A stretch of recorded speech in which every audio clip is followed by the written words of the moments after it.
What up, y'all? This is your boy, Mr. Downtown Melo. You're listening to the Entertainment Report on iHeartRadio, live from Orlando for Tuesday, August 23rd, 2022, delivering some major stories and trends going on in the world of entertainment and beyond. You can follow the show on Facebook, Twitter, or Instagram. Facebook.com/The Entertainment Report with Ray Melo. That's RAYMELO. On Twitter at The Enter Report, or on Instagram at The Entertainment Report. You can listen to the show anytime you want on iHeartRadio. Just go to iHeart.com or your iHeart phone app, search for The Entertainment Report, and it'll take you to the page. The first two episodes of the new Lord of the Rings Ring of Power series will screen on Cinemark theaters for one night ahead of its streaming premiere. The fantasy epic is scheduled to begin airing on Prime Video September 2nd, but a big screen sneak preview is set for August 31st. The theater chain said on its website, for one night only, experience the first two episodes of Prime Video's new series, The Lord of the Rings, The Ring of Power, at a free screening near you. Beginning in a time relatively peace, we follow as an ensemble cast of characters as they confront the reemergence of evil to Middle-earth. From the dark depths of the Misty Mountains to the majestic forests of Linden to the breathtaking island kingdom of New York, to the furthest reaches of the map, these kingdoms and characters will carve out legacies that live on long after they are gone. J.D. Payne and Patrick McKay are the showrunners. J.A. Bayona directed the first two episodes. Disney Plus Day on September 8th will include premieres from Disney, Pixar, Marvel, Star Wars, National Geographic, The Simpsons, and more. Thor: Love and Thunder and Assemble, the making of Thor: Love and Thunder, Obi-Wan Kenobi, A Jedi Return, Remembering Dancing with the Stars, the Pro's most memorable dances, Tierra Incognita, Frozen and Frozen 2 sing-alongs will stream on that day. In addition, Welcome to the Club, a new short from The Simpsons, will air on Disney Plus, announced on Monday. Previously announced titles announced for the popular fan event include Pinocchio, a new episode of She-Hulk, Attorney at Law, Cars on the Road, Grown Up, and Epic Adventures of Bertie Gregory. Disney Parks will also participate in Disney Plus Day by allowing subscribers early entry to Walt Disney and Disneyland resorts, photo opportunities, and more. Also, there will be a special $5 screening of fan favorite films including Encanto, Rogue One, A Star Wars Story, Thor Ragnarok, Cars, and Newbies. At selected AMC theaters from September 8th through the 19th. Disney Plus Day comes ahead of D23 Expo, the ultimate Disney fan event, which will take place from September 9th to the 11th in Anaheim, California. Netflix released a first look Monday of Rian Johnson's Knives Out sequel, Glass Onion, which showed the cast sitting around a dinner table. Daniel Craig returns as Benoit Blanc, a private detective. He is joined in the sequel by Janelle Monáe, Catherine Hahn, Edward Norton, Leslie Odom Jr., Kate Hudson, Dave Bautista, Jessica Henwick, and Madeline Klein. Johnson, who also directed Star Wars The Last Jedi, says he casts his films the same way he would plan a dinner party. He told Netflix Tadam, you try and invite people that you like, but the reality is you never know. At the end of the day, just try to get the best actors in each part, the actors that are most right for each part, individual part, so you also just throw the dice and hold your breath. Luckily, we got a great group that really meshed. The sequel takes place in the billionaire's compound in Greece. Johnson said although the film are inspired by the works of author Agatha Christie, there are other influences as well. He also looked to films like Evil Under the Sun from 1982 and especially The Last of Sheila from 1973 for inspiration. Johnson says they are absolutely some of very clear inspirations that I took from it. First of all, it's structured around a group of friends or frenemies who all have a power dynamic with one of their successful friends. Begins with him sending an invitation for them to come and play the murder mystery game at this exotic locale. In The Last of Sheila, it's on this yacht and everything ends up going horribly wrong. That is essentially how Glass Onion begins. Knives Out opened in theaters in November 2019 and starred Craig, Jamie Lee Curtis, Chris Evans, Don Johnson, Michael Shannon, Toli Collette, Ana de Armas, and Catherine Langford. Glass Onion Knives Out Mystery will premiere in selected theaters on a to-be-announced date and on Netflix on December 23rd. It will have its world premiere at the Toronto International Film Festival in September. The film will close out at the BFI London Film Festival on October 16th. And a related story, the Toronto International Film Festival will honor Brendan Fraser with the TIFF Tribute Award for performance for his role in Darren Aronofsky's The Whale. The film will premiere at the event, which will run from September 8th to the 18th. Cameron Bailey, the CEO of the Toronto International Film Festival, said Monday, Brendan Fraser gives a performance of staggering depth, power, and nuance in The Whale. This former Torontonian has been an action star, a screen comic, and a romantic lead. We're thrilled to welcome him home as the actor behind one of the finest performances of the year. The Whale follows Fraser as an obese English teacher who is trying to connect with his estranged teen daughter. It's based on a play by Samuel D. Hunter, who also wrote the screenplay. It co-stars Sadie Sink, Hong Chau, Ty Simpkins, and Samantha Morton. The film will have its world premiere at the Venice Film Festival just ahead of the Toronto International Film Festival. The 53-year-old actor, whose career spans more than 30 years, is known for his roles in the Mummy films, George of the Jungle, Gods and Monsters, Crash, School Tides, and Encino Man. Fraser was to play villain Firefly in HBO's Max Batgirl film alongside Leslie Grace and Michael Keaton, but the movie was canceled. MGM released a new clip of Sylvester Stallone in action in Samaritan on Monday. The film premieres Friday on Prime Video. In the clip, Joe, played by Stallone, throws a street thug across an alley into a car. People get out of their parked cars and start filming. A kid comes asking Joe how he did that. Joe tries to downplay the event, but when another bad guy throws a grenade, he has to use his superpowers to protect the kid. Additionally, a behind-the-scenes video shows Stallone breaking down walls and driving a bus as Joe. Stallone likened Samaritan to his action films that have also had heart, citing Demolition Man, Cliffhanger, and Rocky as examples. Joe was the Samaritan, a superhero who gave up and went into hiding. Javon Walton plays Sam, another kid looking for Samaritan when Granite City needs his help. In further interviews, Stallone called Samaritan a timely movie. Stallone says Samaritan represents what happens when society becomes fragmented, lets evil take over. Stallone says it's just a classical format about how do you take back what is yours that you built. I sort of led the way, but the whole neighborhood goes, we've got to start doing it on our own. The Good Wife and Billions alum Juliana Margulies is returning as news anchor Laura Peterson for Season 3 of the Apple TV Plus series The Morning Show. The cast will include new additions Jon Hamm of Mad Men fame, as well as original leads Jennifer Aniston and Reese Witherspoon.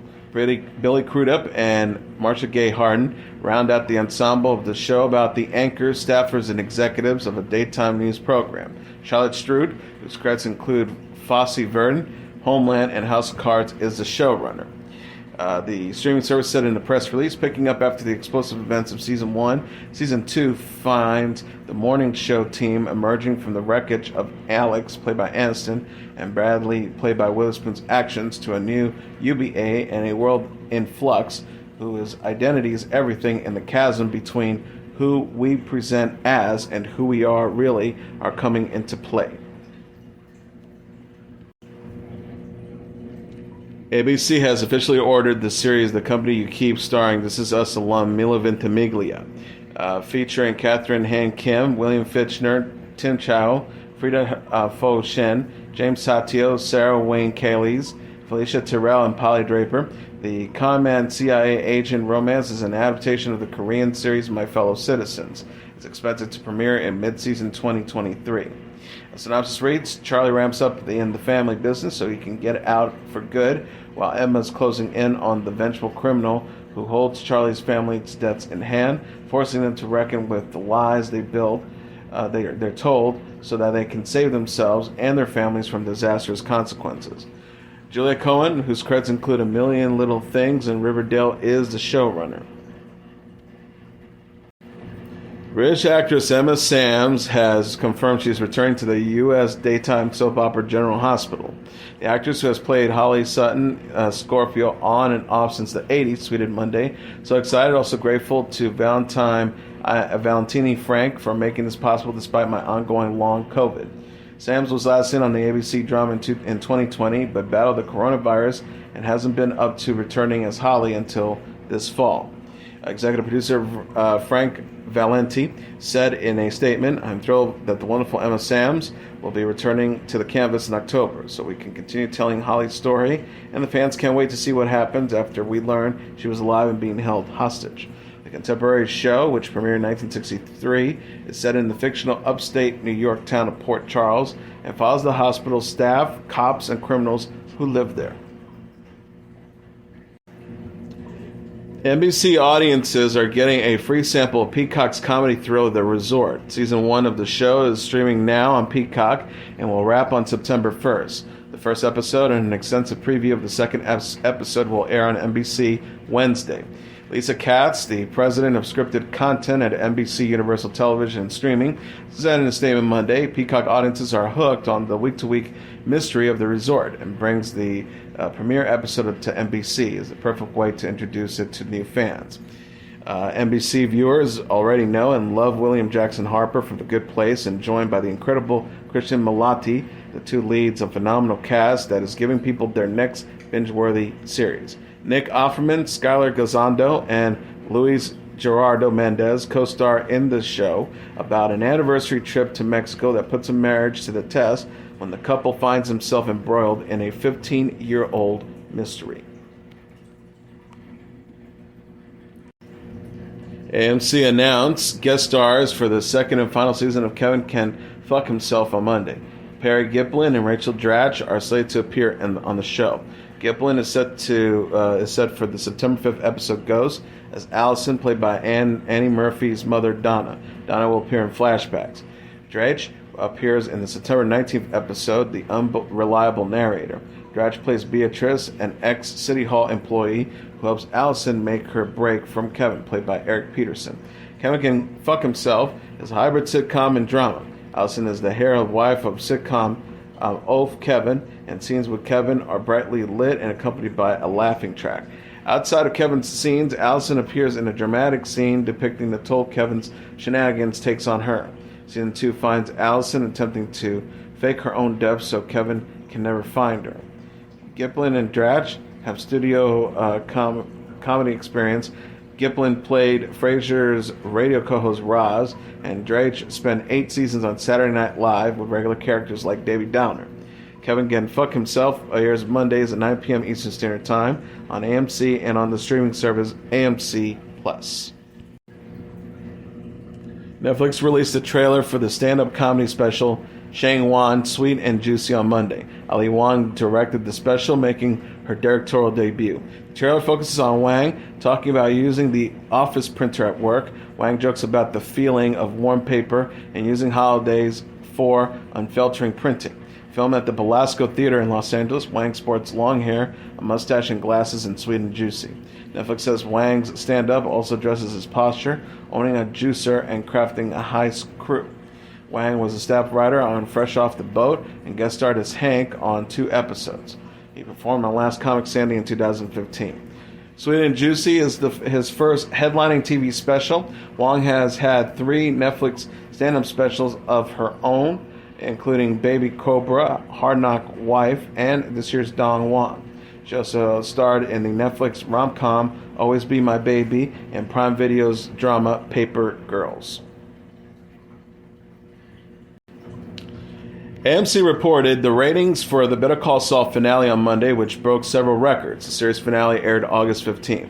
With 2.2 million viewers watching the finale live, the Better Call Saul series finale surpassed the record previously set by the season 3 finale of 1.8 million viewers. Another 500,000 viewers DV-read the episode to watch within the next 3 days. Also streaming on AMC+, AMC reported 4 times as many people streamed the series finale as streamed the season 6 premiere of Better Call Saul. Remains the streaming service #1 driver of signups and the second most streamed series after The Walking Dead. Better Call Saul began as a prequel to Breaking Bad. Bob Odenkirk reprised his role of Saul Goodman before he was lawyered and money laundered to Heinsberg, played by Bryan Cranston. In fact, Better Call Saul went back to when he was Jimmy McGill, struggling to work for his brother, played by Michael McKean's law firm. Jimmy got involved with the criminals, Mike, played by Jonathan Banks, and Gus, played by Giancarlo Esposito, reprising their roles from Breaking Bad. Within his girlfriend and later wife, Kim Wexler, played by Rhea Seehorn, Jimmy plotted against his brother-law partner, Howard Hamlin, played by Patrick Fabian. Black and white flash forward also teased Jimmy's post-Breaking Bad life working as a cinema bun under the name Grand Tavokek. The final season closed the gap between Better Call Saul and Breaking Bad. Cranston and Aaron Paul even guest starred. The final episodes took place almost entirely in black and white. The finale resolved Jimmy's definitive fate. The premiere of the eagerly awaited Game of Thrones prequel, House of the Dragons, crashed the HBO Max app for at least 3,000 subscribers Sunday night. The HBO support team told people having trouble watching the first episode, "We're aware some users may be encountering issues at the moment. Please try closing the app and restarting to see if this helps. Reach back right away if you're still having problems." The cable network said in a statement that House of the Dragon was successfully viewed by millions of HBO Max subscribers Sunday evening. The statement said, "We're aware of a small portion of users attempting to connect via Fire TV devices that are having issues and are in the process of resolving those impacted users." The medieval fantasy drama is based on the George R.R. Martin book Fire and Blood, which chronicles the history of the House Targaryen and takes place 200 years before the events of Game of Thrones. It stars Matt Smith, Emily Darcy, Patty Considine, Olivia Cook, Steve Toussaint, Eve Best, Fabian Frankel, Sonia Mizuno, and Rise Ifans. The music video for the K-pop girl group Blackpink's 2017 hit song As If It's Your Last has surpassed 1.2 billion views on YouTube. YG Entertainment said Monday the video passed the threshold at about 7 p.m. the previous day, 5 years and a month after it was uploaded on the global video streaming service.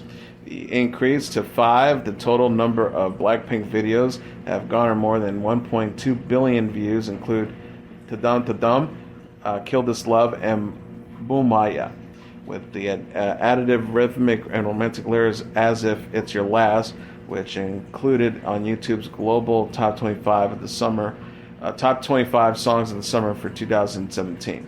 The video for the group's new single, Pink Venom, broke 100 million views in just 29 hours after it was unveiled on Friday. The song also topped Spotify's global daily top song charts for the second consecutive day on Sunday, making Blackpink the first K-pop group or singer to do so.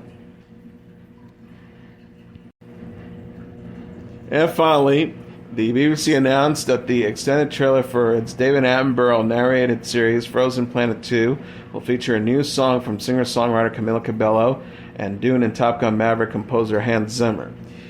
Take Me Back Home is the first song to be written especially for a BBC One Natural History program. The trailer is expected to premiere on Friday, and the show is slated to air later this year.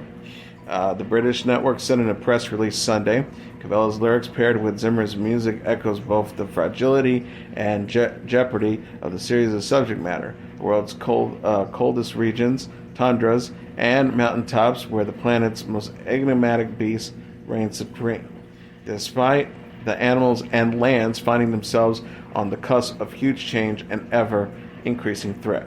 The song soundtracks an extended trailer where we see wolves hunt huge bisons across vastly snowy plains, killer whales using cunning techniques to stalk their prey, and rarely seen Siberian tigers padding quietly through crisp white snow. Spanning 6 episodes, Frozen Planet 2 is a sequel to the 2011 series Frozen Planet. Cabello tweeted regarding the news, "My life is a dream." And that is your entertainment report for Tuesday, August 23rd, 2022. I'm your host, Mr. Downtown Ray Melo. I'll be back tomorrow to deliver some major stories and trends going on in the world of entertainment and beyond. You can follow the show on Facebook, Twitter, or Instagram. Facebook.com/The Entertainment Report with Ray Melo. That's RAYMELO. On Twitter at The Enter Report, or on Instagram at The Entertainment Report. You can listen to this episode or any previous episodes of The Entertainment Report anytime you want on iHeartRadio. Just go to iHeart.com or your iHeart phone app. Search for The Entertainment Report, and it'll take you to the page. Good night, and God bless you all.